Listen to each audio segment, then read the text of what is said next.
أشهد أن لا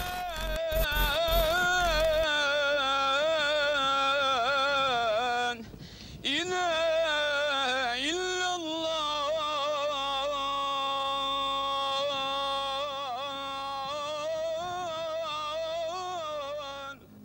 There is no God but God, and Muhammad is his prophet.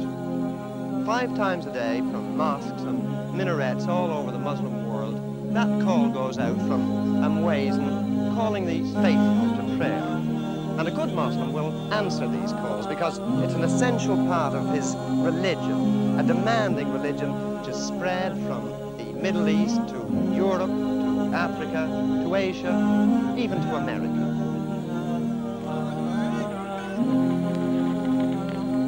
But prayer itself is just one outward observance of this religion, of Islam.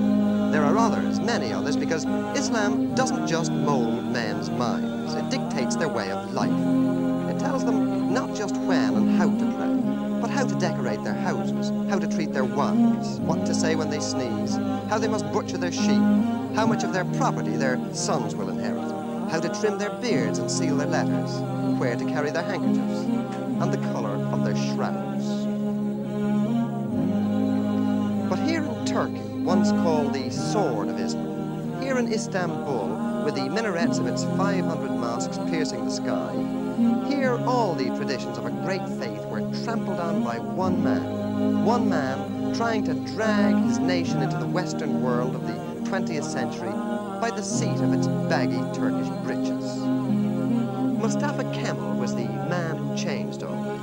Kemal, who called himself Atatürk, the father of the Turks, was the soldier who led his country's revolution and proclaimed Turkey a republic after the First World War.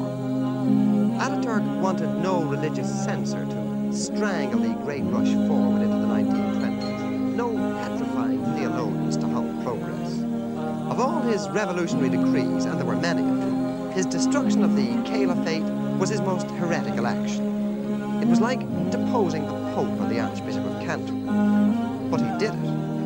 And he got away with it by the sheer force of his own magnetic personality. He did it, but it wasn't easy. Ataturk did away with Arabic, the holy language, so that it only existed on ancient monuments. He banned all the trappings of Islam. The fez had to be replaced by the Western hat, so that its wide brim would prevent men laying their foreheads on the floor while prostrating themselves towards Mecca.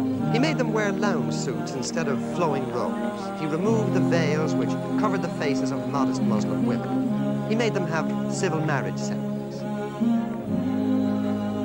Ataturk's decrees became the new Quran in Turkey. They replaced the old teachings which for generations had governed men's births and lives.